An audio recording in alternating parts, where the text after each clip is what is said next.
बिहार के दिग्गज कांग्रेस नेता बुद्धदेव सिंह के बेटे कुणाल को एक बार फिर किसी रंगमंच निर्देशक ने कह दिया कि अभिनय तुम्हारे बस की बात नहीं। बात दिल को लग गई और वो आ गए मुंबई। कुणाल सिंह ने भोजपुरी सिनेमा का वो दौर देखा जब उनकी फिल्में सिनेमाघरों में 75 हफ्ते तक चली हैं।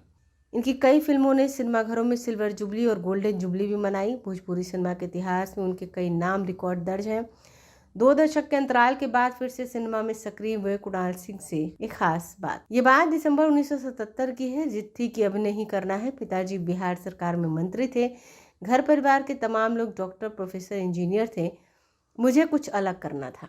दिग्गज निर्देशक मृणाल सेन के मुख्य सहायक निर्देशक गिरीश रंजन ने फिल्म कल हमारा है से निर्देशन की शुरुआत की थी और यही मेरी पहली फिल्म है। इस फिल्म ने सिल्वर जुबली मनाई तो अभिनेता निर्माता अशोक जैन ने मुझे भोजपुरी फिल्म धरती मैया में मौका दिया। मोहन जी प्रसाद की फिल्म हमार भौजी में काम दिया, वो भी सिल्वर जुबली रही। और फिर आई अशोक जैन के साथ मेरी दूसरी फिल्म गंगा किनारे मोरा गाँव, जो वाराणसी के कन्हैया कलाचित्र मंदिर में लगातार 1 साल 4 महीने तक चलती रही। मुंबई की जिस मिनवा टॉकीज में शोले लगी थी वहां भी ये फिल्म लगातार 5 हफ्ते चली। फिल्म धरती मैया के बाद शत्रु भैया के साथ भोजपुरी फिल्म बिहारी बाबू 1985 में रिलीज हुई थी। राजनीति मुझे विरासत में मिली थी और इसी प्रतिद्वंद्विता के चलते ही मुझे उनके खिलाफ चुनाव लड़ना पड़ा। शत्रु भैया बहुत प्यारे इंसान हैं, मुझे बहुत स्नेह करते हैं, मैं भी उनका सम्मान करता हूँ। चुनाव के चलते हमारे संबंधों पर कोई असर नहीं हुआ। वह बहुत ही जिंदा दिल इंसान है।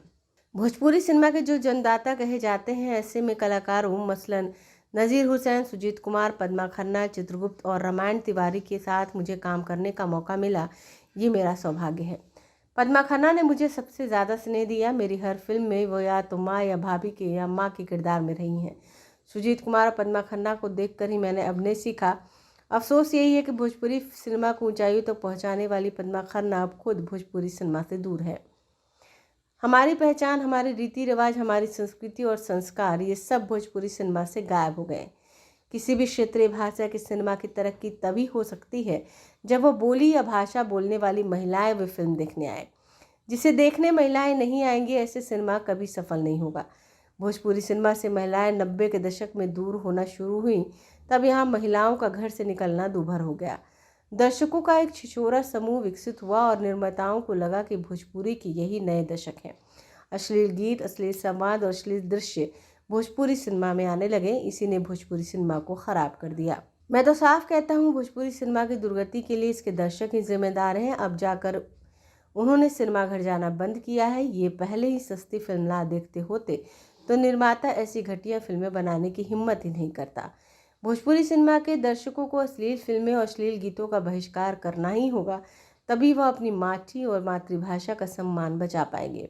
इतने सामाजिक मुद्दे हैं भोजपुरी बोलने वालों के राज्यों में, लेकिन उनकी तरफ से फिल्मकारों का ध्यान ही नहीं है। भारतीय सिनेमा में महानायक तो एक ही है और वह है अमिताभ बच्चन। ये सच है कि भोजपुरी सिनेमा में 4वीं 5वीं पीढ़ी के साथ काम कर रहा हूँ। शायद इसी वजह से मुझे भोजपुरी सिनेमा का महानायक कहते हैं। सुनकर अच्छा ही लगता है, लेकिन इस तमगे की अधिक अपनी जिम्मेदारी है। इसके साथ साथ जिम्मेदारियों का एहसास भी होता है। जिस ढंग से बच्चन साहब ने इतनी लंबी पारी खेली है, जहां छोटे बच्चों से लेकर दादा दादी भी उनके अभिनय को पसंद करते हैं, तो उस जिम्मेदारी का बोध होता है। मुझे भी उसी तरह की अपनी छवि बनानी होगी। इस फिल्म के शूटिंग के दौरान वो थोड़े परेशान थे। शायद कुछ ज़मीन जायदाद का मसला चल रहा था। शॉट के बीच में फ़ोन आ जाता है तो वो परेशान हो जाते हैं। लेकिन कमाल की बात यह है कि उन तमाम परेशानियों के बीच जब कैमरे के सामने आते हैं तो बिल्कुल अलग हो जाते हैं, जैसे सब कुछ छोड़ कर आए हों। उनके साथ काम करके मेरा भी आत्मविश्वास बढ़ा और आत्मबल मिला। ब्यूरो रिपोर्ट, आंखें न्यूज़ 24। अगर आपने अभी तक हमारे चैनल को सब्सक्राइब नहीं किया है तो हमारे चैनल को जल्द से जल्द सब्सक्राइब करें, लाइक करें, शेयर करें और कमेंट करें। क्या आप पत्रकारिता के क्षेत्र में अपना कैरियर बनाना चाहते हैं? तो आज ही Royal Ashoka Institute of Mass Communication and Journalism में अपनी जगह सुनिश्चित करें।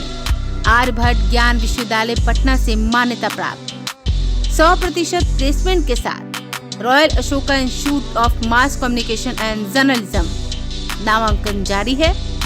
हमारा पता है DS/16 गायत्री मंदिर के समीप, कंकड़ बाग, पटना 8,20,000। आप हमें संपर्क भी कर सकते हैं।